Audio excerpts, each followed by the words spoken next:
Chan. Dito po kayo lahat sa gitna. Okay, kids, sa gitna po kayo. Sa gitna kayo. And harap kayo kay Lala Chan. Ayan, dito lang kayo sa gitna, kids. Dito lang sa gitna. And sa mga kids po na medyo maliliit pa, pwede po pakuha muna sila, baby.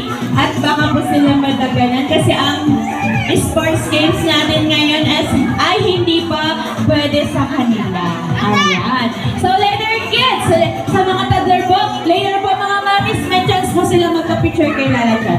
Okay, mami, paalala sila kasi yung games po natin is hindi pa pwede sa edad nila. And with that, okay, hands up! Shake, shake, shake!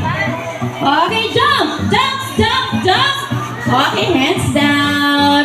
Okay, kids, before we start, magpapakilala po muna yung fan team namin. My name is Ate Eva, and I will be your host for today. And I'm with Ate Shane and Ate Teresha. Say hi to them, kids! Hi!